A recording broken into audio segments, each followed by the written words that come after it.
Okay, I'd like to bring the Dunbarton Board of Selectmen meeting to order for Thursday, April 30th, 7 P.M. Yeah, we're just hitting 7 P.M. just now.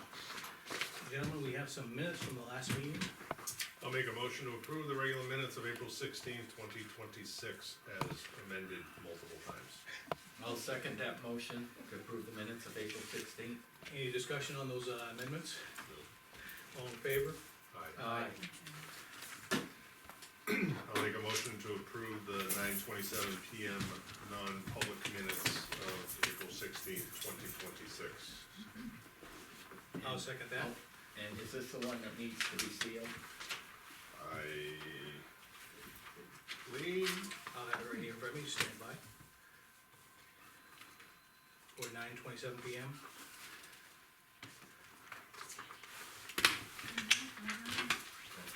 I don't think so, sir.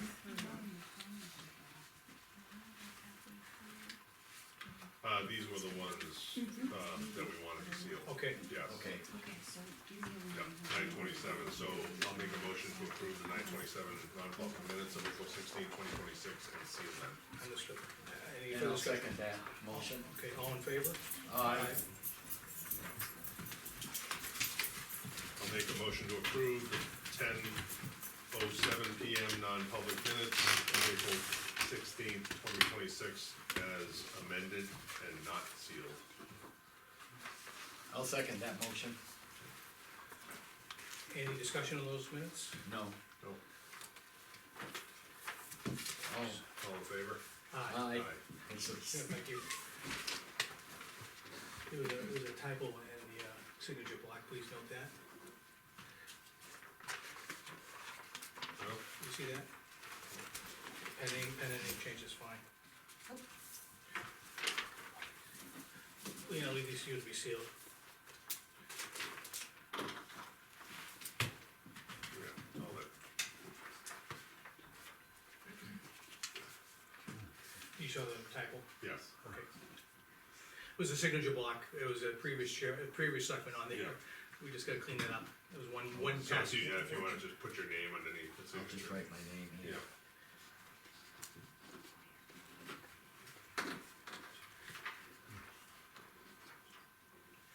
Okay, you wanna sign this and then you can see what, seal it up for us? Yep. Thank you.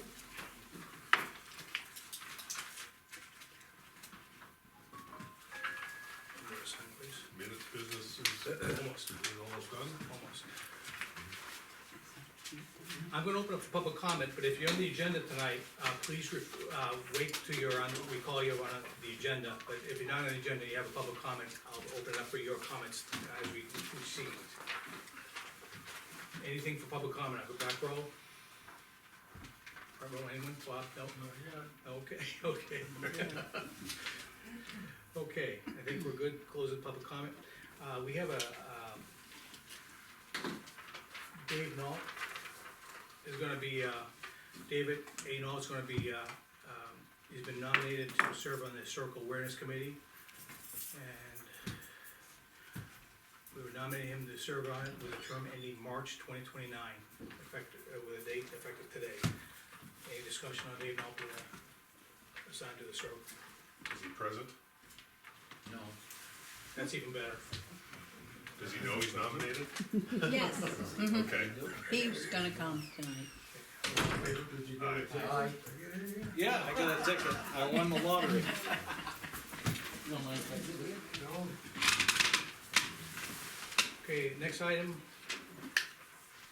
And that down the track. Chuck, you sign it. We're gonna continue the discussion on the ceremony of firing of the Revolutionary War cannon.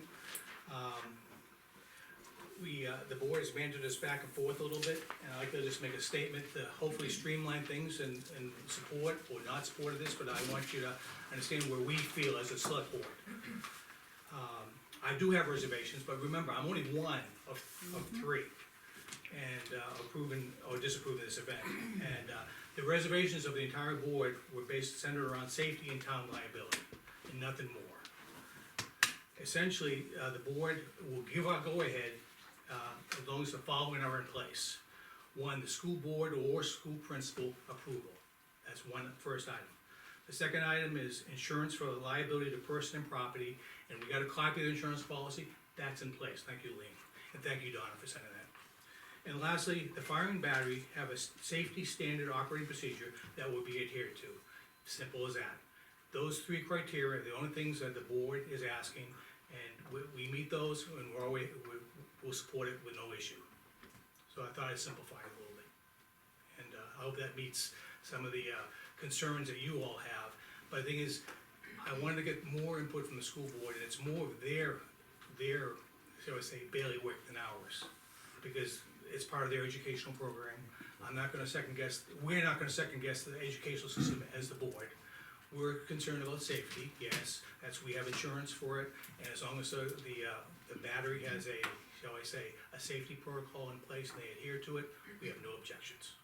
And I say that on behalf of the entire board. I hope that clears. I will second that, so that he's not just speaking for us.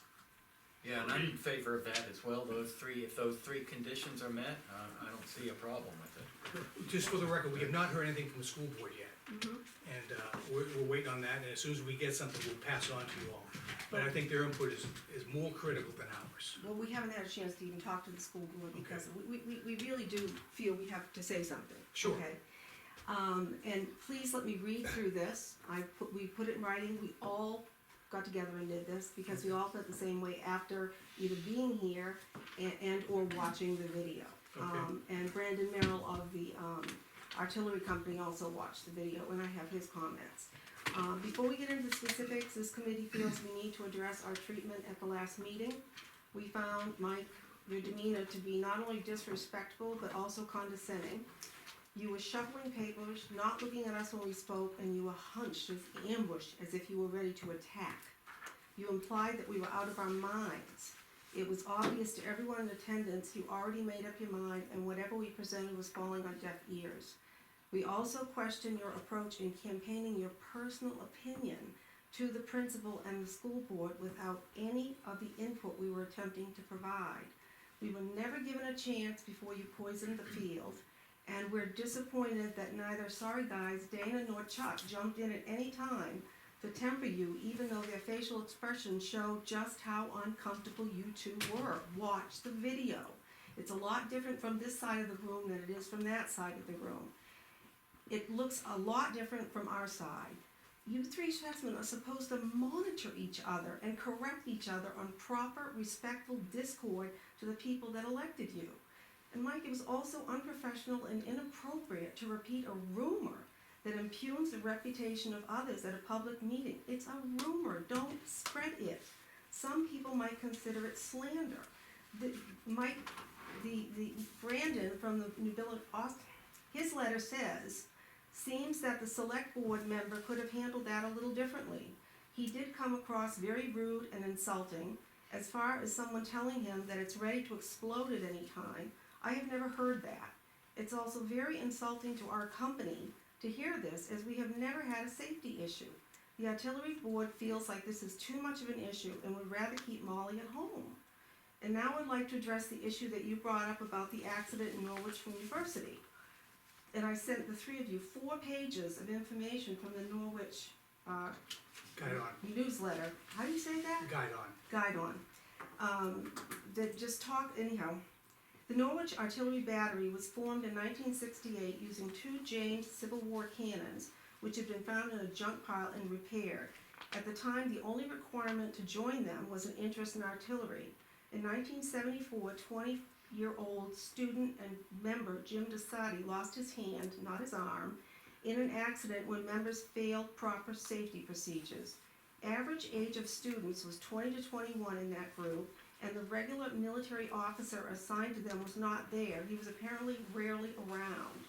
This was at graduation, not a football game, and that 4-page article talks about their infamous and controversial reputation as a group and repeated discipline by the university. It was eventually discontinued in 2012, and a new group called NAB was formed. And I spoke with Jim DeSati, who lost his hand. I had a good long conversation with him, and he has provided 3 pages of information, which you have, he's not particularly happy with his unfortunate college accident being utilized to prevent a proper cannon firing. Around 1989, he wrote a cannon safety manual for the National Civil War Association, and although completely unnecessary due to New Boston Artillery's long-standing safety record and the Molly Stark cannon being bronze, he'd be willing to oversee the firing of the cannon. His rate is 34 cents a mile, plus food. He's not offering this as a slight to New Boston, but as an assist in showing its stake. And by the way, he remembers you, Mike. I remember him well too. He 'cause I said was that there. when you were in high school, you were experimenting with explosives and blew up the chem lab in the high school and collapsed the ceiling of the room below it. You showed him photos of yourself bandaged like a mummy, hands, arms, head, and he's sure you have very bad memories of it, and they're sticking in your mind. In response to all your questions, we gave you the certificate of insurance. There's a sheet there. It's not a full charge load. It's loaded with less than half a pound of gunpowder wrapped in plastic and foil. There's a link on there to get the entire process and procedure, which is online. The decibels, it's not 180. A 4-inch cannon with appropriate distance, minimum 50 feet, which they rope off for, and reduced powder is approximately 155 decibels at the cannon's position. And we have a bunch of comparisons in there, from firecrackers to rock concerts to drums to screaming children, roosters, and more. And for your edification, the elementary school hosted recycled percussions, chaos and kindness for 45 minutes in the enclosed and packed community center. Online, that info says that's 110 decibels for 45 minutes. The the elementary school provided protected headphones for noise-sensitive students only, and no parental permission was required. Now, the elementary school could use digital communication to allow parents to opt out the students if requested. The community centers on the other side of the school in below grade, and earplugs can be provided.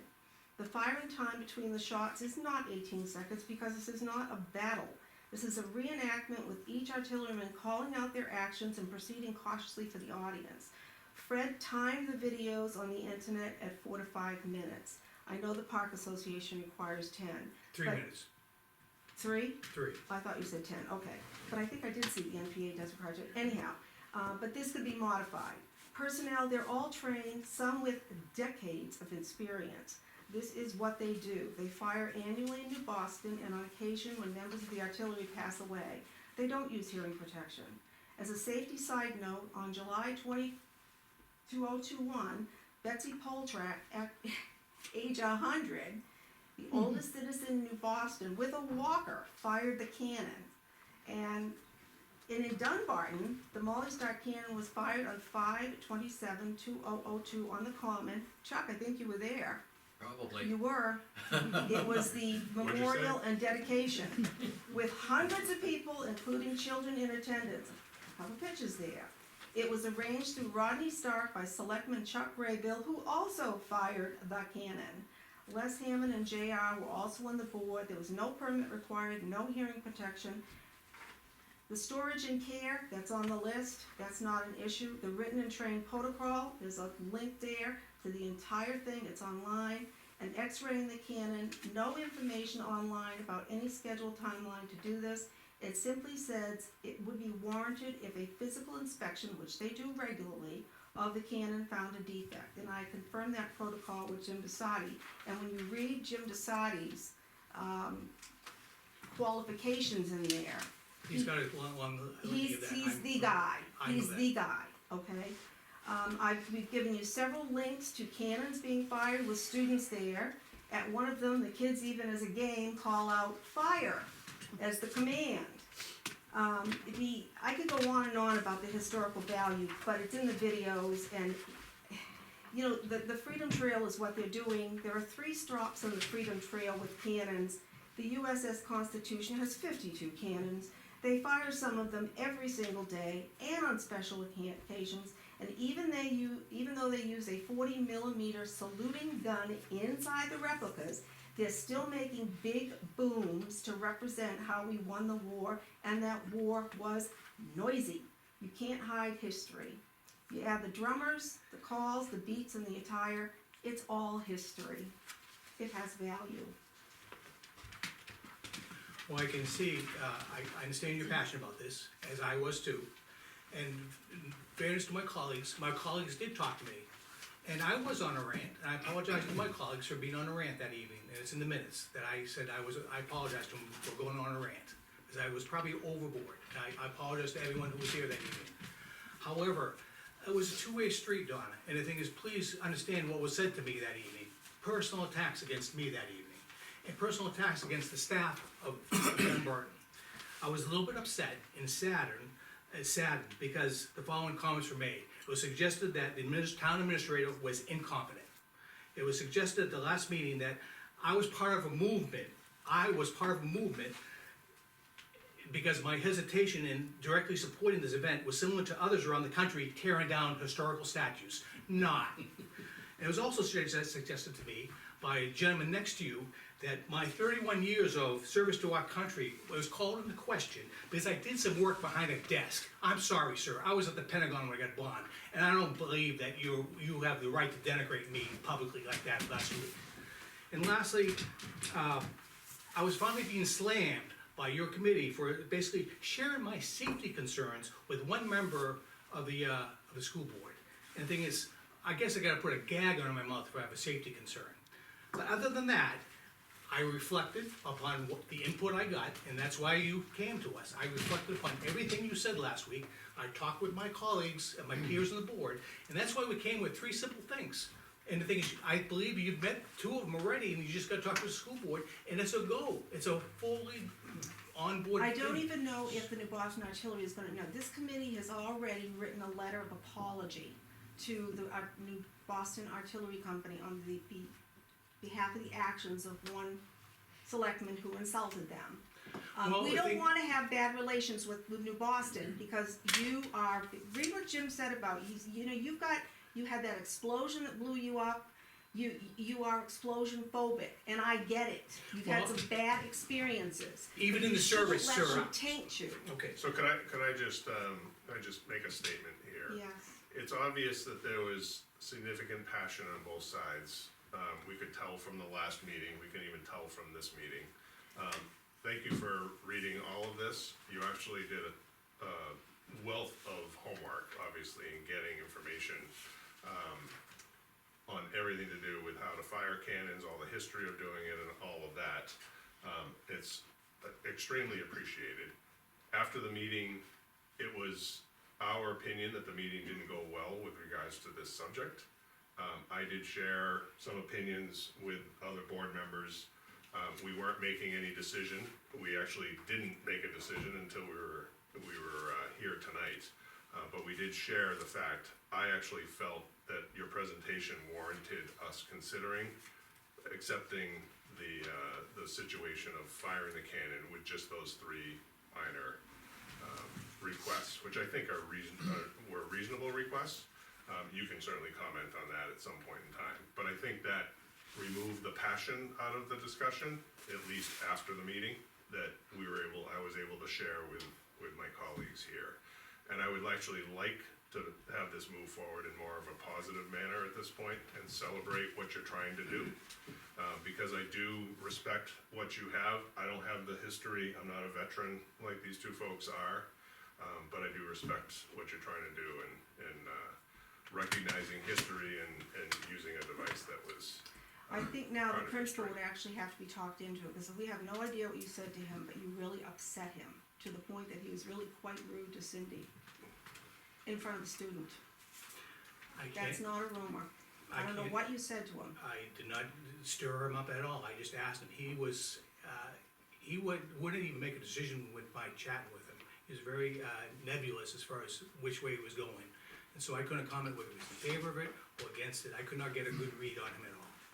Well, you said something that really upset him. When you made your presentation to the principal, did you use the false narrative that you used at this last meeting about the cannons ready to blow up? I mean, that would I did scare the not. hell out of anybody. I did not, sir. That was the last Thursday, the last meeting. Someone came to me and said it was hearsay.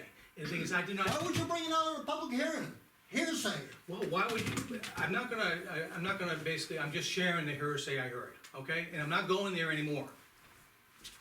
Okay? Maybe I erred in bringing that up, but it was only shared last week because someone mentioned it to me before the meeting. Do you realize what that might have done to the Boston artillery?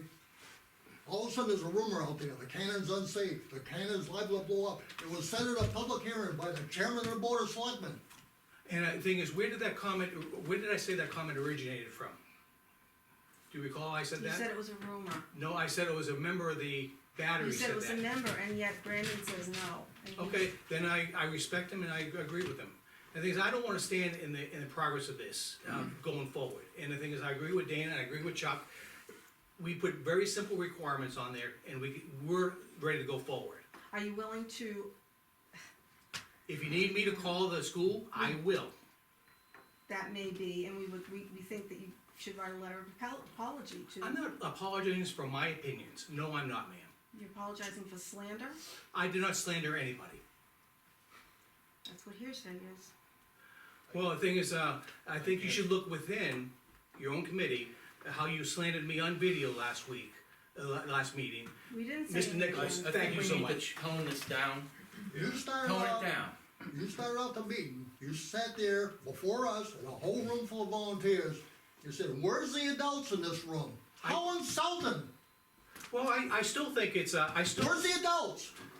and I say that now too, I can say it now too, because I really question the educational value of the sound of this going on. However, that's not my place to do that. My place is concerned about safety, liability, etc. I'm gonna let the school look at the educational value of it, not me. I'm not judging that. Yeah. You have to be insulted we're and really- disrespected and treated so rudely? You You- wanna go that's back? right, yeah, that's Can we- exactly how you treated me Can last we week. just No, pull this that's how you down? treated us. Can we just pull this down, please? Yes, we're not gonna Yeah. go back and Well, forth. I think we need to move forward with the three, conditions that have been presented here. Fred, do you have a comment, please? Yes. First of all, I understand it's very difficult to be in front of a board or something like that, being 20 years as a town school moderator.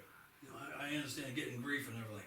But the only thing is, I saw a side of you, Mike, I had never seen before, and I was so surprised at that, but be that what it is. I did a lot of research on the decibels, because it was brought up to be 150 decibels for the cannon, which hurts kids' ears. Now, I'd like to read that so everybody can understand and hear it. It's gonna get 2 minutes. It's okay. Now, I base this on, a 4-inch bronze cannon, 5 blanks, no projectiles, and a reduced charge, a half a charge, likely produces a sound level in the range of 150 to 160 decibels at the shooter's position. At 300 feet away, a 4-inch bronze cannon firing a half a charge with no ball, a blank, produces approximately 120 to 130 decibels. Now I'm gonna get some comparisons here. A 4-inch standard firecracker typically produces between 125 and 150 decibels, with many reaching 140 to 150 decibels at close range. A 4-inch cannon which firing blanks is comparable to a 12-gauge shotgun that's 150 to 160 decibels, and a 50 caliber black powder rifle at 160 decibels. Now, in comparison to thunder, is typically around 120 decibels, but you can get a super bolt close to you momentarily, it'll produce 160 to 200 decibels, and nobody's been having earplugs. The University of Michigan states that a rock concert's average decibels can reach from 120 to 129 decibels, which is the same range. Nobody's wearing earplugs. Now, children yelling typically ranges between 80 to 150 decibels, with intense screaming or tantrums often reach 120 decibels. Acoustic drums produce between 90 to 130 decibels, making them loud as a chainsaw or a jet engine. A snare drum and cymbals usually often exceed 120 decibels. A rooster, when he crows, produces 130 decibels. Nobody's wearing earplugs, nobody's worried about anything, but I did some research on the decibels because I was concerned because you had brought up a concern, I thought it was legitimate. So I wanted to find out, Well, I like to, I appreciate that, and I like to say thank you. And I like to say to those of the historic, I like to make an apology. If I came across the wrong way last meeting, I sincerely do apologize. I'm passionate about it for my own personal reasons, and as I said, I'm only one person on the board. These two gentlemen helped me create a reasonable recommendations of what we should be expecting. And, all right, I may have went all over the board last week, and for that, I do apologize to everyone who was in their room last week. Appreciate that. And, I like to let it go past, and we should go forward. I'm willing to speak to the school board about this, the principal if I have to. I still like to know how many shells are gonna be fired that day. If it's just 2, okay, that's fine. Just out of curiosity, that was more my curiosity than anything else, but, I don't think we need to dwell on this any further. I can move forward. I look at what my performance in the past may have been poor, but sometimes it's a two-way street, so please bear with me. Sometimes it's a two-way street. And so, I like to leave on a higher note than with bad feelings among all of us, Dunbarton residents. Go ahead, Leo. Yeah, I think in times like this, maybe you three should view the videos. It tells you a lot more than what you think you saw or what you heard. It really does. I really recommend it. Your body language, Mike, it was a very combative meeting to be in. It was very hard to get up and speak. Well, the thing is, I take it personal when someone insults my service to this country. This was well before that. And I This take is- it personal- This is when I first started speaking. You were crunched, you were ready to jump. Your body language, you were shuffling papers, they at least were looking at us. You weren't. And their faces were extremely uncomfortable. And I kept, when are you guys gonna tell them to calm down? It was not fun to come before you. It sets a very bad example for anybody that might wanna come and talk to you guys about something that you don't agree with. Well, the thing is, do I have to agree with everything? No, but you have to be nice about it. I have to be nice. Yes. I was not nice. Respectful. I was Respectful. I was, No, you were not. No. okay. You have to be respectful. As How I was said, I you might wanna disrespectful? watch the I don't video. know. All right. Is it, You is know, it, you know, you could dwell on this all I know. night. Yeah, and I right. have- I'm no, done. hold on, Bob, I have a Farmer Jones. suggestion. Go ahead, Bob. You may wanna take a vote approving the conditions be met, that this happens, so that you can speak as a selectman, saying you took a vote to approve it, and it might make more weight with the school board when they have to talk to them. Well, Suggestion, cause I agree with what you said, you may wanna talk to them, but I think yeah. knowing that you have a motion that you pass is a lot stronger than going over and saying, yeah, we agreed to it. Yeah, so we were planning to make that motion and have a vote. Okay. I'm just curious whether it seems amenable for those 3 conditions, or do you No, it's, require? those three conditions sound fine. Okay. Before you do anything though, and talk to anybody else, please, this committee needs to get together and go forward as a cohesive, because we have some repair work to do within the Boston Artillery. Okay, We have some repair work to do with the principal, and we probably have repair work to do with the school board. Now, we're probably gonna send them packets of information individually for them to read. But yes, if you guys would come up with a vote that you agree to proceed on those conditions, we can say that we have a vote from the selectmen to proceed. That would be helpful for now. I think we could definitely do that. Okay, and take no more action until we have decided what we need to do as a group. Well, as I said, it's not the purview of the board to determine whether it's educational or not. Our concern was just liability and safety, and you've met those conditions. Okay, so it would be valuable if you would Then I- initiate the motion. I'd like to make a motion of the select board that we give the go-ahead for the ceremonial firing of the Revolutionary War cannon, as long as they meet the school board / school principal approval. They provide insurance of liability to person and property. And finally, they have the firing battery follow a standard operating procedure, and then it will be adhered to. I'll second that motion. All in favor? Aye. okay. We can I hope that helps. I hope it does I too. hope it does too, yeah. It's not too late. I'm sorry, sir, what was that comment? So, I hope it's not too late. don't initiate here. Agreed, agreed. I also have a relationship with the school principal. We're on a strategic planning committee for 8 months together, if that would help in any way. That might. I don't have any of the I don't have any of the history or the passion about the certain subject. I wasn't there for the original discussion, but I could help. I will put the packet together, I will talk to the committee, but maybe you could deliver the packet, we'll talk about that, Okay, okay? I will volunteer you for that. Oh, yeah. Big bowl Yes. pop. Not big. Thank you all. Yeah, thank you. Good night. Can I take a picture of your board there, Donna? Pardon? Can I take a picture of your Yeah. board? Take a picture of us. Oh, sorry about that, Gail. Yes, it's our intention to take a picture of it. I don't think so.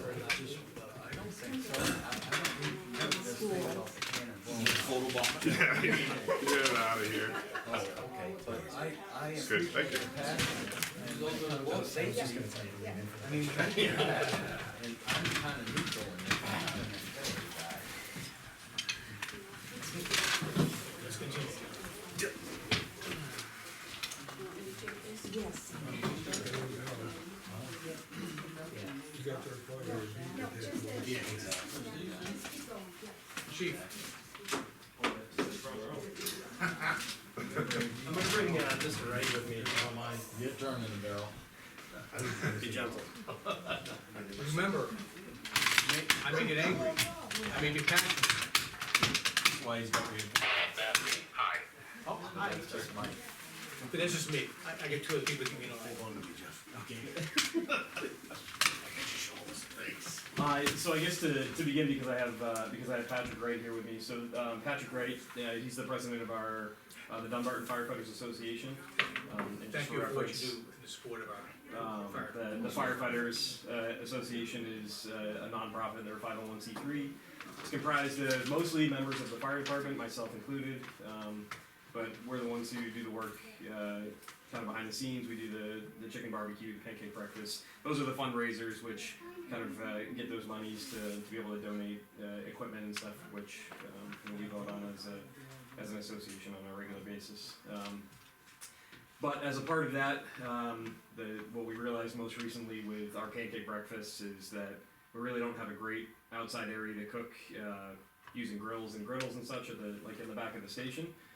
The guys have spent quite a bit of time chasing eggs running across a griddle and pancake batter and such. So we had a conversation about potentially with the association funding the entire project, but installing a concrete pad behind the station with a covered area to be able to keep a grill, a griddle, and be able to use that area to cook for future fundraisers.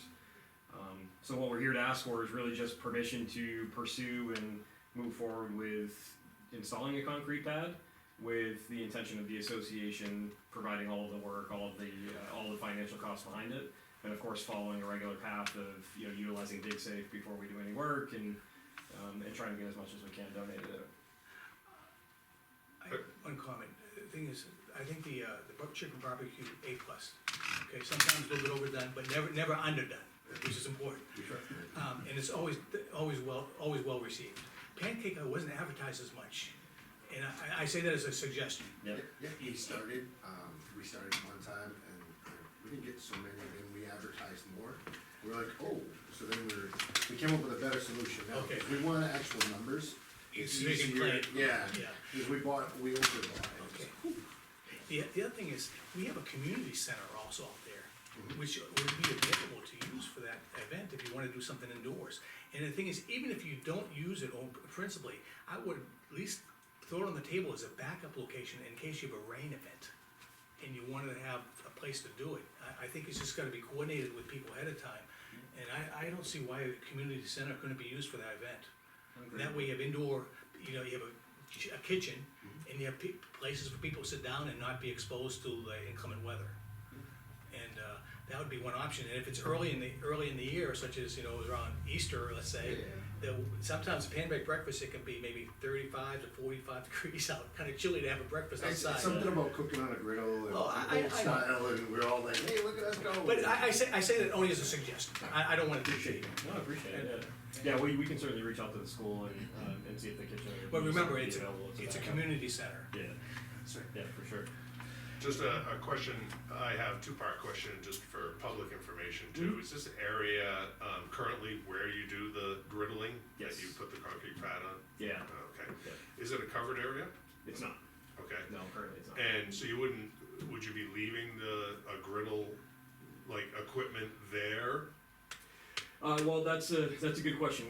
Right now, what we've been using is personally owned griddles and grills that are brought in from members of the association, so they So come in a they couple of would be days left ahead of there. time and drop them off. Yeah. Part of the conversation moving forward was, there's been some talk about the association actually purchasing one, so that we don't have to shuttle one back and Yeah, forth, sure. personally owned grills. I think if that were to be the case where the association wants to purchase one, the intent would be to leave it on the on the pad and under the covered area.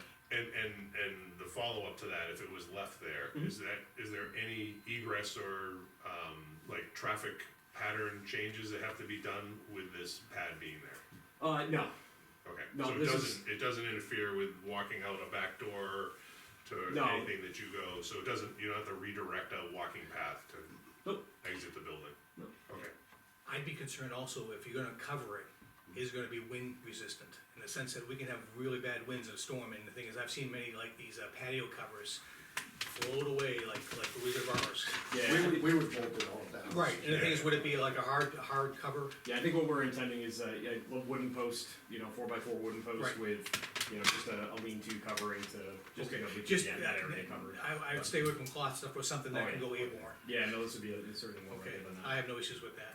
no, you just need consensus, or do we want? I just have one question, can you give me kind of a visual on where this is gonna be located? Of course, yeah, so, Because, if you spent a lot of time behind the fire station, yeah, it's kind of in this, in the back area behind the fire station. When you walk out, there's a side door that goes out into the L, where the back half of the fire station cuts out, and then the police station runs down toward the school. There's the emergency generator for the fire station is located outside of this door. So this is a covered door that goes out behind the building. You have, a concrete pad that the emergency generator sits on with a walkway that leads next to it. And then what we're looking to do is behind that pad, so even further away from the building, okay, to be able to make a pad basically the same size. I think it's about 8 by 8 Yeah. is what we came up Is with. that the east side of the building near the school you're describing? Yes, Okay.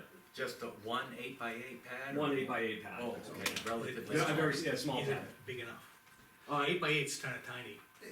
I mean, we just wanna put Yeah. one grill and a griddle or two griddles. I consider 10 by 10 at least. I bet- 8x8, that's bigger than I thought. Oh, It's smaller than I thought. It's small, yeah. Really? I think We it's were a- thinking I mean, for- think the size of that table. But a hot tub Yeah, goes but you on a have people 10 by standing 10 on it stand. too? Is there enough room? Yeah, Yeah. a hot tub will go on a 10 by 10 tab. Anyway, Okay.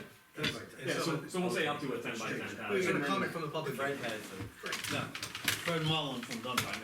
Hello, Fred, how are you? Good, thanks. One thing, you talked about using the school cafeteria and stuff for that. I would check on the feasibility of the community center being available. Almost every day that community center is being used, basketball and everything else. Just to check on that feasibility first. Absolutely. In other words, prior planning is critical here. Yeah. And the thing is, especially on a Sunday morning, you could probably get away with it if it was, I don't know, when did you have your pancake? It was a Sunday. It was a Sunday morning. That might be, I don't, there may or may not be sports, but that's something you have to research. Of course. Fred's Yeah, yeah. spot on correct. If the numbers are large, then we would have to not be in the fire station and go down to the community center. Yeah. For But the most part, we can fit everybody in the station. and pull I only say that as an option. No, no, I get it, yeah. Appreciate it.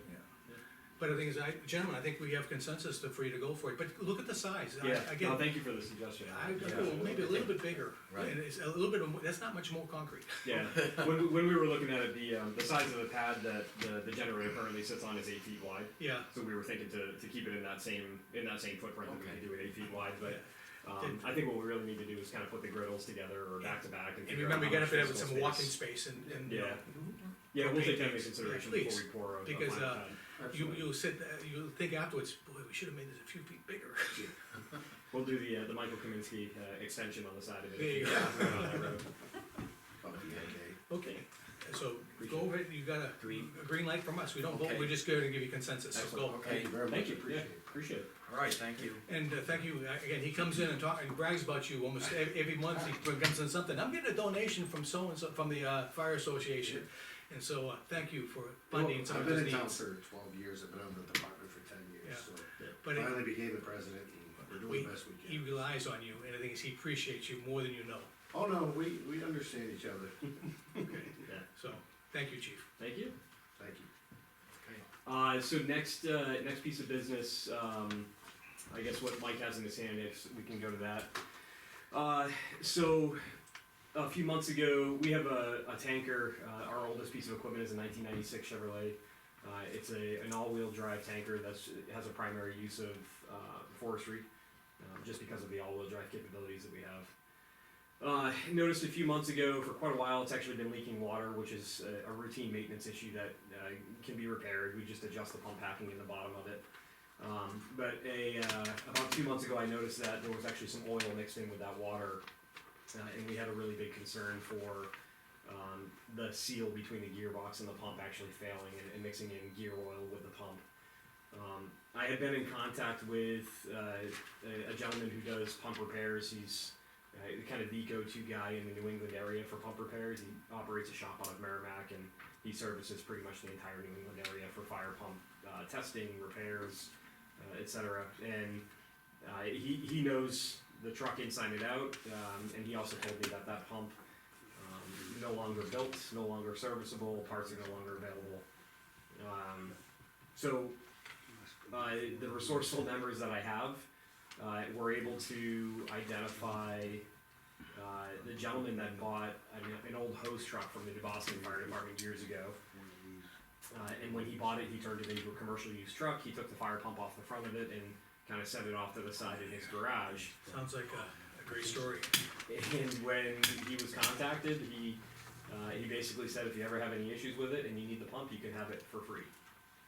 So this is a fire pump that's permanently mounted on the front of a fire truck that this gentleman actually just gave to us. Please share with the board how much you're quoting a replacement pump would be. Yeah, so again, these trucks they're made custom basically around the pump that's installed on the front of it, and because that pump's not made anymore, if there was gonna be a new pump installed on the truck, it would be in the area of $40,000 to $50,000 in today's market, right?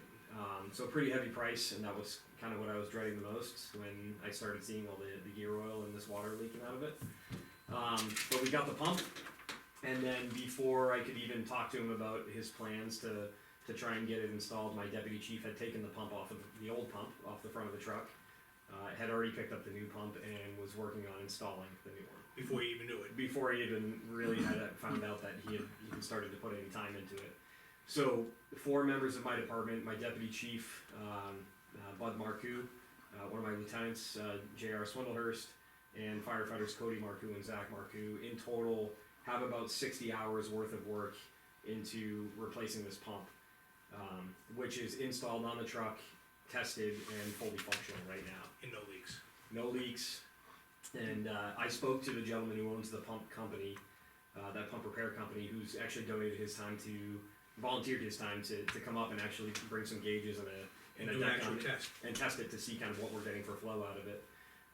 It is actually a bigger pump than the one that went out of service. The old one is a 750 gallon a minute pump.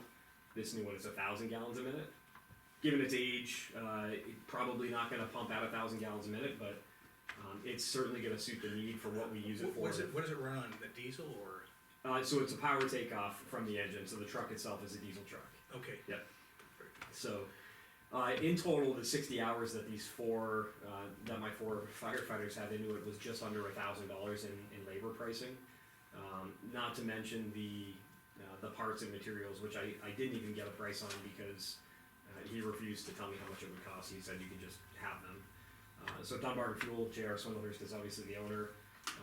He supplied all of the parts, the piping, the threading, the clamps, adapters, and every one of all 4 of the people who actually worked on this truck refused any compensation. They wouldn't tell me. They told me how many hours, but they all refused to actually be paid for it. So this $40,000 to $50,000 pump repair cost the town $0.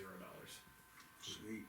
So just because of that, I felt it was obviously important as an update because it's, the truck is an important part of our fleet, but I also wanted you guys to be aware of kind of what we have as far as I'm resources. very, very impressed, and a big thank you to him. I think we should acknowledge it somehow. Yeah, I mean, I think there's 3 acknowledgements. One to the person who donated the pump out of New Boston. Yeah. I think But- I don't know where he's located, the fire truck served in New Boston when Yeah. they sold it private sale. Okay, so I'm not sure where this gentleman's located, I can get that information for Okay. you though. I think it would be nice to have a letter from the town. Yeah, for sure. Thanking them. Obviously, the 4 folks that you said, put in over 60 man-hours of work, should clearly Some be recognition. thanked for this and recognized.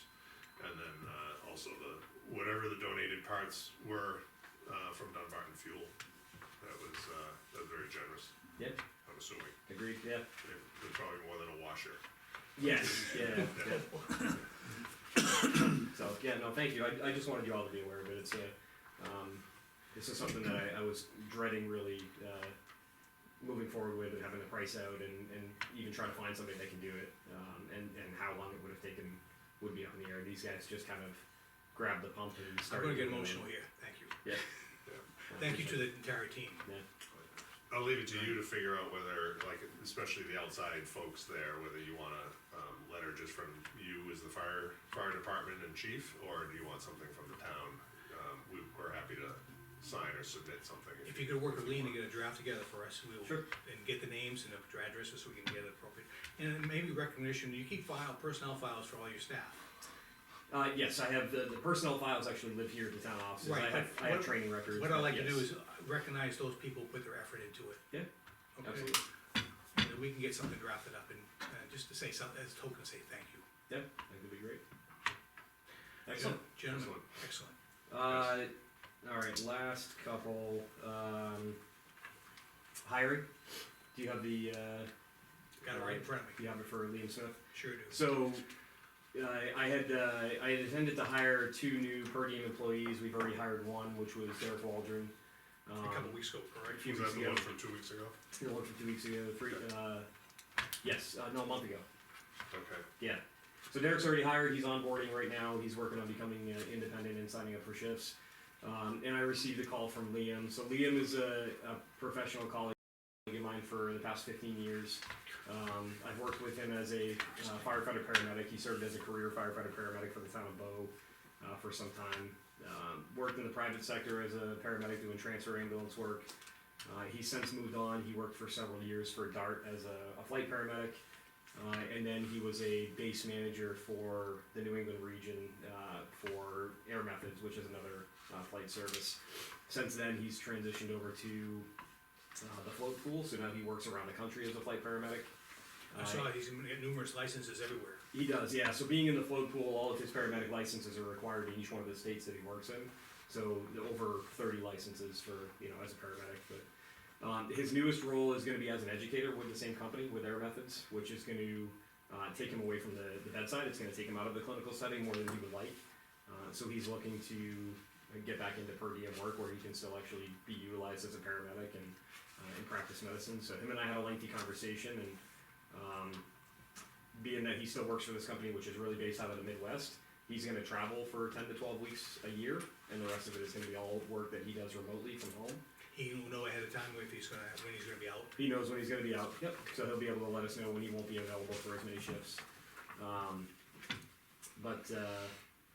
Him and I both spoke about it at length, and I think it's gonna be a great fit for him, and be a tremendous wealth of knowledge for our department to also assist with trainings and not just covering shifts. So he comes fully recommended by you. He does, yeah. Yeah, and actually I worked alongside him as an educator for the New England EMS Institute for a number of years as well.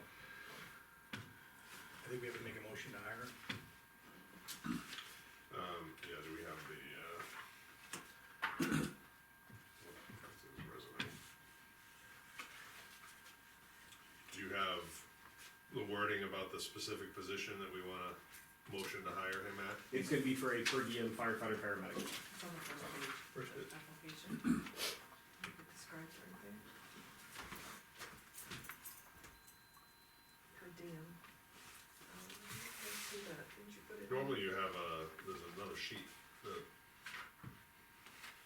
Oh, the pay rate sheet. yes, I don't have a pre-filled pay rate sheet. okay. Oh, Yeah. that's what it is, it's paramedic. Yeah, but we would normally, the motion would be, we're hiring this for this position at this rate. Okay, we can do it with the current rate, just say I would allude to the current rate. Okay, so I'll make a motion to, hire Liam Smith. We don't have to name his address here, but he's from the local area as a firefighter, paramedic, part-time, in the Dunbarton Fire Department at the current rate. I'll second that motion. Any further discussion, chief, any comments you wanna say to us? This is- Board members, any questions? This is a per diem Per diem position. position. Okay. Yep. Any other questions from the? No questions? Questions? All in, That's a good clarification, Yeah. yeah. all in favor? Aye. When will we start? So he's got about 2 weeks left in his travel clinical rotation. When he comes back from that, that's when we're gonna start onboarding and orientation process. He's at the right level we want it. Excellent. Okay. Last 2 requests I have, I'm looking for 2 separate No, spending from government building. So I worked with 2 different companies to get quotes for relocating some garage door openers at the fire station. okay, So when you walk into the main entrance door, looking to the left, there are 2 remotes which open the 2 closest doors to the right. When they were originally installed, I think they thought it would be kind of second nature to walk in that door and hit those 2 door openers. But it's become problematic. I did ask the company to move them when they did multiple repairs on the windows and the door panels. However, they deferred it and gave me a quote to come back and do it. So one company gave me a quote for $516. And I got another quote from a separate company for $400. is it electrical work or just, So it's low voltage electrical, so there's no permit required. Okay. It's running wires from the door opener itself down to the remote. And the intent is to relocate those 2 remote, or the 2 openers beside the doors where they belong, where the other 3 doors are actually located, in the same location. As a part of that quote, it's also to purchase 7 new door openers to be installed in the trucks, and programming those door openers to each overhead door.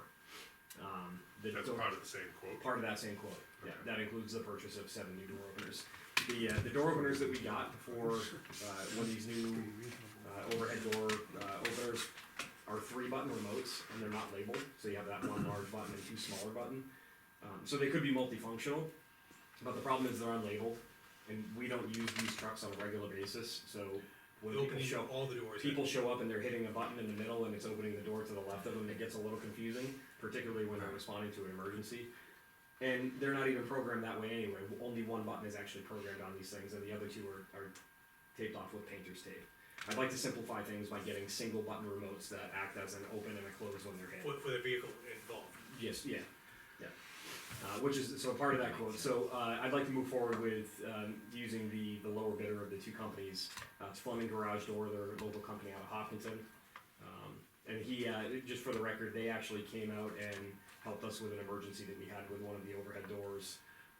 So where you've the- had experience with that company already? I do, yeah, one of the brackets was actually being ripped out of the doors and I couldn't get a hold of the original company that installed them.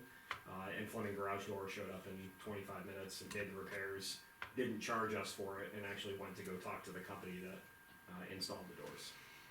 So, I have no, the total cost for that one is $400. Sounds good to me. I think, how, budget-wise, building and maintenance, or it is, Detail in the back. This is the remaining balance. Mm-hmm.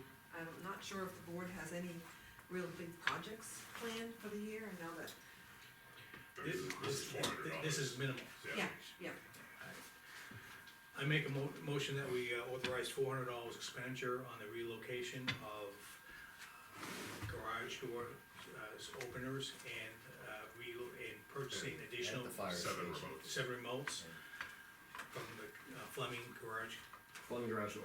Door Company, and for the total amount of $400. That's second that. Any further discussion? No further. When will this be done? As soon as he's available, I didn't get a time frame, but I would imagine within a week. Within a week, okay. Yeah. All in favor? Aye. Make it so. Excellent. So last request is, the lines that are painted inside of the building that extend out into the parking lot, which help us to line the trucks up when we're backing them into the buildings. When they reach the outside, the inside, they're starting to get a little chipped up. When they get outside onto the apron, as we call it, we're starting to see some pretty good wear and tear from plowing, sanding, salting. You know, the director of the public works is a little rough with his plow. That's one of your fire guys. So we traditionally have used a company that was located here in town, had their own line striping and painting business, and they've done that for us in the past. But from what I understand, they've gone out of business and they've gotten rid of the equipment. So one of our firefighters reached out to another local company. It's a company that's based out of Bow, called Asphalt Solutions, and what the scope of work is going to be to repaint the lines from inside the building all the way at the back wall, bring them all the way out onto the apron where they are, and actually extend them another 6 feet further forward. Because one of the issues that we found is when we're turning the trucks and actually backing them in, it takes a minute before you can actually locate the line as you're turning the truck to back it. So we're thinking extending the lines out another 6 feet in front of each one of them will help kind of align the trucks a little bit further out toward the road.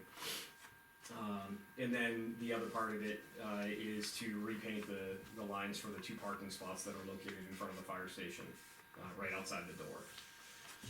We did get an additional quote, a separate one, to redo some lines that are out on the front by the road, and then over on the school side of the building, but I've gotta get a little more detail from them on that quote. I think it only includes the lines on the fire department side of things, and then the one that's on the other side doesn't include any of the parking spaces where the police department parks. So I think before we move forward with anything like that, I'd like to talk to the police chief and get his input to see if they would like to see some striping there. If it's a reasonable amount, I think the town administrator can make that authorization. I would agree with that. Okay, Yeah. so you don't have to wait 2 weeks for us to make a decision here. Mhm. I think the town, she's empowered to make that decision for that amount of money. Okay. Uh, Yeah, the quote for the 2 don't- parking don't- spaces and the, Don't say anything, because you're competing with other people. oh, okay. Don't, Yeah. yeah. Maybe just write it down and hand it to me. Well, you can No, Show it to me. but you want approval for the original, just the quote to do the front stuff first? Just the quote to do the front stuff for now. Yeah, So no, he I wants wanna approval to consult do with the police that, chief to and make then sure he he wants doesn't have an additional Right. need. So Well, it's how- it's how much- two-part. This is a $610 quote, which will get us the lines out of the building and the 2 parking spots in front of the fire You only station. get one quote on that though. Just one quote on that. Yep. Okay. Are we required to have 2 or? Well, in this threshold, it's not really a large amount, it's when you're starting to get $5,000 to $10,000. Okay. And we have to do our due diligence against it, right? And I can certainly try to seek out other companies. I'm not familiar with any. Okay. I got a comment from another former Yeah. firefighter. It's me again. A food for thought, years ago when we used to paint the striping inside the station, what they used to do before the paint dried, they used to put beach sand on that paint to make it reflective, so when you back up with the backup lights, you can see the stripe all the way through. Cause inside the station gets dark, even with the lights on, so it's something to think about.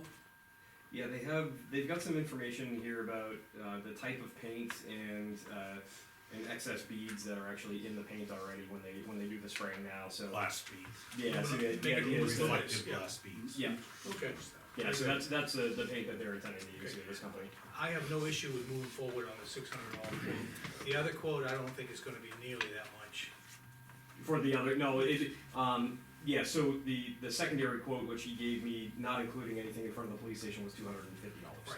I would just say But- coordinate with the, Yeah, I administrator. wanted to make sure I didn't leave out the police department if Right. they had any needs there, so. Okay, so Lean, we don't have to wait 2 weeks. In other words, to me, these are safety issues, backing up, expensive vehicles. Let's, So I'll make a motion to approve the quote for the bay painting all the way out, extending 6 feet beyond where it is now. Mhm. And to approve any, additional quote for the other painting, per the, oversight of the town administrator. I'll second the motion for the painting of these lines. Any further discussion? Again, I think it's part safety issue too, so all in favor? Aye. Thank you. Okay. Well, you got 3 more things, no, I'm kidding. You definitely did that. Thank you for your time. Okay. Hey, I do. set the bar pretty high on that country page. And Yeah. it's gonna be expected all No, the you're time. gonna have to start working hard now. Yeah.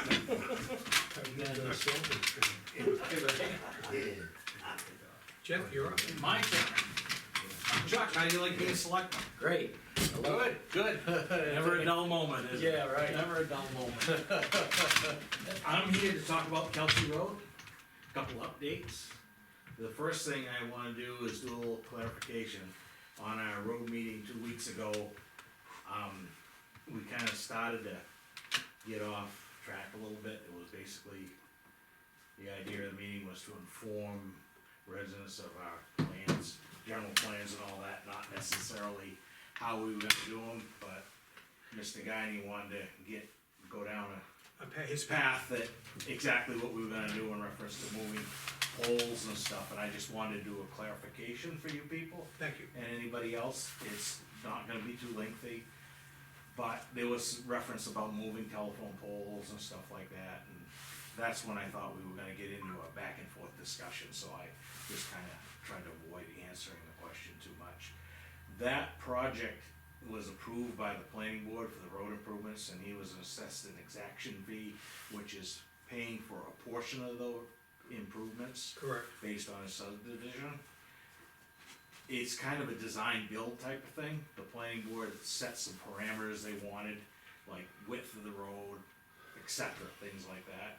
And this moving some of the telephone poles came into play, but again, like I said, it was a design build type of thing, kinda leaving it up to me to make it work to achieve what we wanted to achieve. Ledge can be very difficult to Yeah, do. in fact, the planning board, whether he wants to admit it or not, did the applicant, Mike Guiney, a big favor. There were a couple options they could have gone, and one of them would have been requiring him to come up with an engineered plan at his expense that the plan could have, so we could sit here and say, this is what's gotta be done, this is what you gotta do, the town's gotta move this pole, that pole, and all that. But the planning board elected to cut him some relief and avoid that, which is a substantial amount of money. And also, then they would have to bring in an engineer to do all this stuff, to review it and make sure everything was right and oversee it. So, again, like I said, the planning board cut him a lot of relief on that, so that's where we're at. And that's what how the scope of the job's gonna go up there. We got certain benchmarks we gotta achieve, like width and all that, and we're gonna make it work the best we can. If we end up having to move the pole, we will. There is some money in there to move some poles, but it's a direct expense if we don't have to do it. And also, when you move some of those poles, the geometry enters into it on the angle of the poles, and then you have to cut more trees so they get the wires and the lines and all that. So we're trying to work with what we have to get the most we can out of it. So that's a clarification on that part of it. If your work is as good as a turnaround, I salute you. Yeah. Right. Yeah. And, good question, Jeff, I thought Yes. the planning board allowed that, road design to proceed that way as well. I thought, was Yes. because it was already a town class 5 road. Yes. And he was doing a subdivision on Yes. an existing town road. That's exactly So right. we didn't require him to do this full-blown Yeah, like plan. like a brand new Like subdivision. Overlook or countryside. It was, Right. exactly, it was a Wanted to, existing road, and again, the planning board could have pushed it a little more, but Right. gave them some relief on that end of it. The second issue we talked about and went back and forth a little was the stop sign at the end of the road being in the right of ways. The information I had in plans were well within our right of way for Montalona Road, so it's no issue. Okay, Yeah, you said we would look into it and get that's back. all I asked. I looked into it, got the plans that I had available to me out, did a little more checking, and it's not a problem. Could you send an email to Mr. Guiney saying that the stop sign was evaluated and it's well within the right of way of Montalona Road? Montalona? Yeah. And it could very well be in Kelsey Road. I couldn't find the boundary on Kelsey Road because there appear to be some boundaries that are non-existent, both in the new subdivision and previous ones. Okay. The road was relocated a number of years ago, and that's. I thought Mr. Knoll last week kinda like said it all in common sense. Yeah, The- describe it. And The why. Yes, and trucks. it's. selected a road's location clear. where it's out of the way of sight line and all that, snow plowing, removal and all that stuff. This is an hour old, 2 hours old. I just took a picture of existing conditions? Existing Yep. conditions Yep. where the stop sign is. Yes. Yeah. Yep. Yeah, if you can send those. So anyway, pictures. that's all I got, I just wanted to touch on those two Okay, things that um, you had mentioned about, and I And I say noticed thank you. you know, well, everybody's putting new tasks. Oh, I tell you, it's I tough thought being at the top, right? Yeah, I try to, Make it life easier for me a little well, bit. do what you, work it out. So that's all I had, All that's the only things I needed. With that, we say thank you. Yep, no problem. Could I, Yes, ask you a question? yes. The space between, I just took these pictures for my own information and I was gonna share it. Space between this, stop sign and right here, this looks like a tractor access or something. See where the gravel comes in? here? Yeah, well, we kinda push snow over there. Is that what it is? Yeah. Is that what And created that? I noticed, well, yeah, it's, I didn't know if it was. people drive around behind there, I saw tire tracks when I was out there. Okay, Yeah, it was, there were bushes and stuff that one of the homeowners cut and all that and opened it out, so it creates a good sight distance. And yeah, we typically push snow like behind that mailbox and towards okay, the stop sign, so it's kind of a, okay. so it's gravel there, yes, but it isn't part of the roadway, I guess. Yeah, That's yeah, what right, I'm saying. it doesn't look like it is, No. it actually I was almost wondering whether landscape vehicles go mow this Yeah, lawn could- from yeah, there or could, something. yes. You'll see That what I'm could be talking about, possible. there's this little space between Oh, yeah, that's where it's. the stop sign and the. It's, and the- it's, Yeah, I think some could I make the gravel analogy, it's no different than my road, in front of my house, where I gotta rake up the gravel at the Yeah, end of the exactly, season. yeah, we give you bring it your up. share. Yeah, You give me my Make fair sure share. we give you your share, we don't Yeah. want you to be slighted or anything. And the thing is, and what do the neighbors do in the spring? Used to. They rake it up and make it look nice. Yeah, exactly. We thank you all for doing that. All right, so that, I just wanted to bring you up to date on those two things, do a little more clarification on that. And I think Kelsey we'll Road. give him the courtesy of letting him know that, because he was That's concerned. what you wanna do? No, we do wanna give courtesy, If that's what you wanna do. I do, Okay. That's fine with me. okay. All Thank you for your due No diligence on problem. that. I'll see you later, thanks Yes, for putting up with me. okay, mailbox items, I'm gonna just hold that for a thought, and I'm gonna open up the public comment. Nope. Bob Martell, you had public comment. No, I came here just for that incident so that we could get it resolved, so we're all set. Hopefully we moved it forward without much, to do. And as I said, last week, I did apologize to the fellow members, because I do have some personal history, and it affected me a little bit when I hear about that. And, but the thing is, thank you colleagues for, working with me to come up with some common sense recommendations. you're welcome. Thank you. Okay, I'm gonna go to, nothing, okay, Lean, it's to you. Did you wanna do that mailbox item first? I thought, no, Well, I have to put it down below because it's on okay, the, all right, usually it's very lengthy, today we only have one item. all right, this is So we a, do have you want me to provide an update on why we have this mailbox item? yes, Yeah, it's a legal inquiry regarding two selectmen serving as supervisors of the transfer station. Yeah, so, one of the non-publics, last week was to decide, since the departure of Dave Nault, as selectman, he also was filling the position as department manager for the transfer station. So we had to discuss as a board here how to manage the personnel at the transfer station. And we decided to do a co-manager setup where Michael and Dana would be the co-managers of the transfer station.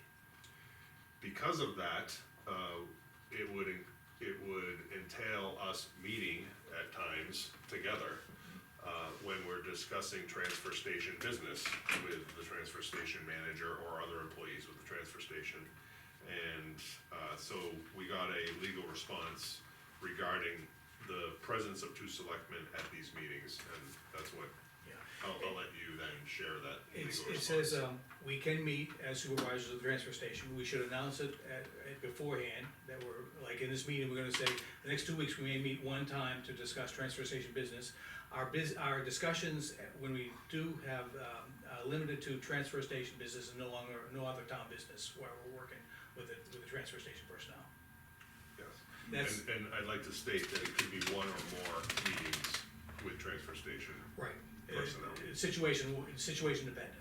Yes. And, but the thing is, thank you, Lean, for getting a legal opinion there, because, it was gonna be, if we had announced, every time we had a meeting, make a public announcement, it was gonna be a burden. Yeah, And this, typically you have to post it, it's quorum, but in this case here, it's not town business, it's department related Yes. specifically. which, kinda like brings some common sense to the, as common sense solution to what we have to do. Yeah, so we handled all that after our Got that. non-public last week, and, made sure that we were all in full compliance with having those meetings. Okay. The only thing I would note is that, there'd be periodic updates, for the third board member. In fact, believe it or not, we plan to do that this evening, because we Okay. did have a 2-hour meeting with, the transportation manager, and, Alright. Yeah, he you was, won't have a copy. Okay, so that's great, yeah. and, Oh, did he already I say? wanted to just bring that he's up. gonna give you, he's gonna give a summary of what we discussed, and so Okay. make sure you're kept abreast of what's going on. Yes, thank you. Yep. Okay. So that was a given. All right, now I'm gonna bring it back to the board. Anything else, Lean?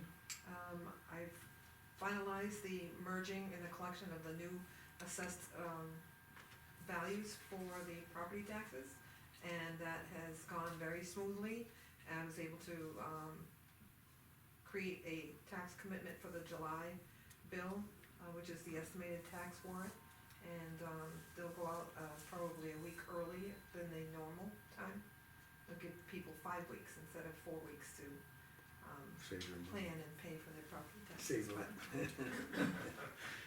the, new property assessment that we picked up, from April 1st of last year to current, March 31st of this year, is $6,100,000, which equates to about a 13-cent decrease, based on using last year's property tax rate and, what that would convert to, in revenue, so.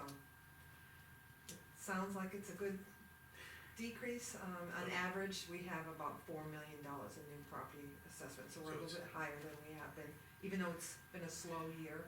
Because we're at 100% assessment, those increases, those changes on properties, made a difference in what And, we're able to. and please explain to Chuck, when will it be set?